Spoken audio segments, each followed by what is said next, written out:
ಪ್ರಾಮಾಣಿಕ ಮರ ಕಡಿಯುವವನು. ಒಂದು ಕಾಲದಲ್ಲಿ ವಿಶಾಲವಾದ ಕಾಡಿನಲ್ಲಿ ಒಂದು ಸುಂದರವಾದ ನದಿ ಹರಿಯುತ್ತಿತ್ತು. ಆ ನದಿಯ ದಡದಲ್ಲಿ ರಾಘವ್ ಎಂಬ ಬಡ ಮರ ಕಡಿಯುವವನು ವಾಸಿಸುತ್ತಿದ್ದನು.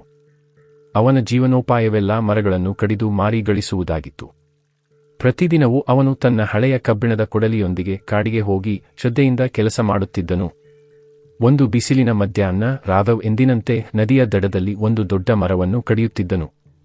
ಅವನು ತನ್ನ ಕೊಡಲಿಯನ್ನು ಜೋರಾಗಿ ಬೀಸುತ್ತಿದ್ದಾಗ ಆಕಸ್ಮಿಕವಾಗಿ ಕೊಡಲಿ ಅವನ ಕೈಯಿಂದ ಜಾರಿ ನದಿಯ ಆಳವಾದ ನೀರಿಗೆ ಬಿದ್ದಿತು. ಅವನ ಜೀವನೋಪಾಯದ ಸಾಧನವೇ ಕಳೆದುಹೋಯಿತು. ರಾಘವ್ ತನ್ನ ಕೊಡಲಿಯಿಲ್ಲದೆ ಏನು ಮಾಡಬೇಕೆಂದು ತಿಳಿಯದೆ ನದಿಯ ದಡದಲ್ಲಿ ಕುಳಿತು ಬಿಕ್ಕಿ ಬಿಕ್ಕಿ ಅಳಲು ಪ್ರಾರಂಭಿಸಿದನು. ಅವನ ಕಣ್ಣುಗಳಿಂದ ನೀರು ಹರಿಯುತ್ತಿತ್ತು. ಅಷ್ಟರಲ್ಲಿ ನದಿಯ ಆಳದಿಂದ ಒಂದು ಪ್ರಕಾಶಮಾನವಾದ ಬೆಳಕು ಹೊರಹೊಮ್ಮಿತು ಮತ್ತು ನದಿದೇವಿ ನೀರಿನಿಂದ ಹೊರಬಂದಳು. ನದಿದೇವಿಯು ರಾಘವ್ನ ದುಃಖವನ್ನು ನೋಡಿ, ಏನು ಕಷ್ಟ ಮಗನೇ, ನೀನು ಏಕೆ ಹೀಗೆ ಅಳುತ್ತಿದ್ದೀಯಾ ಎಂದು ಮೃದುವಾಗಿ ಕೇಳಿದಳು. ರಾಘವ್ ತನ್ನ ಕಣ್ಣೀರನ್ನು ಒರೆಸಿಕೊಂಡು ತನ್ನ ಕೊಡಲಿ ನದಿಗೆ ಬಿದ್ದ ಕಥೆಯನ್ನು ನದಿದೇವಿಗೆ ಹೇಳಿದನು.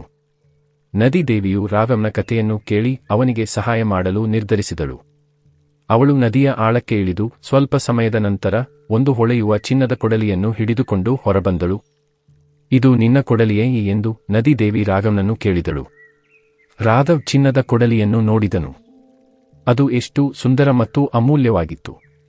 ಆದರೆ ಅದು ಅವನದಲ್ಲ ಎಂದು ಅವನಿಗೆ ತಿಳಿದಿತ್ತು. ಇಲ್ಲ ತಾಯಿ, ಇದು ನನ್ನ ಕೊಡಲಿಯಲ್ಲ, ನನ್ನದು ಕೇವಲ ಒಂದು ಹಳೆಯ ಕಬ್ಬಿಣದ ಕೊಡಲಿ ಎಂದು ಅವನು ಪ್ರಾಮಾಣಿಕವಾಗಿ ಹೇಳಿದನು. ನದಿದೇವಿಯು ರಾಘವ್ನ ಪ್ರಾಮಾಣಿಕತೆಗೆ ಮೆಚ್ಚಿದಳು. ಅವಳು ಮತ್ತೆ ನದಿಯ ಆಳಕ್ಕೆ ಇಳಿದು ಈ ಬಾರಿ ಬೆಳ್ಳಿಯ ಕೊಡಲಿಯನ್ನು ಹಿಡಿದುಕೊಂಡು ಹೊರಬಂದಳು. ಬೆಳ್ಳಿಯ ಕೊಡಲಿಯೂ ಕೂಡ ತುಂಬಾ ಸುಂದರವಾಗಿ ಹೊಳೆಯುತ್ತಿತ್ತು. ಹಾಗಾದರೆ ಇದು ನಿನ್ನ ಕೊಡಲಿಯೇ ಎಂದು ನದಿದೇವಿ ರಾಘವ್ನನ್ನು ಕೇಳಿದಳು. ರಾಘವ್ ಬೆಳ್ಳಿಯ ಕೊಡಲಿಯನ್ನು ನೋಡಿದನು.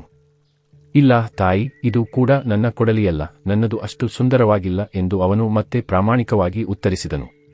ನದಿದೇವಿಯು ರಾಘವ್ನ ಪ್ರಾಮಾಣಿಕತೆಗೆ ತುಂಬಾ ಮೆಚ್ಚಿದಳು. ನಿನ್ನ ಪ್ರಾಮಾಣಿಕತೆಗೆ ನಾನು ಮೆಚ್ಚಿದ್ದೇನೆ ಮಗನೇ.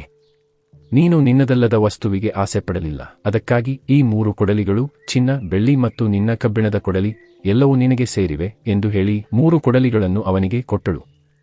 ರಾಘವ್ ಸಂತೋಷದಿಂದ ನದಿದೇವಿಗೆ ಧನ್ಯವಾದ ಹೇಳಿ ತನ್ನ ಮನೆಗೆ ಹೋದನು. ಪಾಠ: ಪ್ರಾಮಾಣಿಕತೆಗೆ ಯಾವಾಗಲೂ ಪ್ರತಿಫಲ ಸಿಗುತ್ತದೆ. ಮಕ್ಕಳ ಸರ್ವತೋಮುಖ ಬೆಳವಣಿಗೆಗಾಗಿ, ನೀತಿ ಕಥೆಗಳಿಗಾಗಿ ಮತ್ತು ಡೈಲಿ ಪೇರೆಂಟಿಂಗ್ ಟಿಪ್ಸ್ಗಳಿಗಾಗಿ ನಮ್ಮ ಚಾನಲ್ಗೆ ಸಬ್ಸ್ಕ್ರೈಬ್ ಮಾಡ್ಕೊಳ್ಳೋದನ್ನು ಮರಿಬೇಡಿ. ಹಾಗೆ ಡೈಲಿ ಅಪ್ಡೇಟ್ಸ್ಗಳಿಗಾಗಿ ನಮ್ಮ ಇನ್ಸ್ಟಾಗ್ರಾಮ್ ಚಾನಲ್ ಮೇಲೂ ಕೂಡ ಫಾಲೋ ಮಾಡೋದನ್ನು ಮರಿಬೇಡಿ.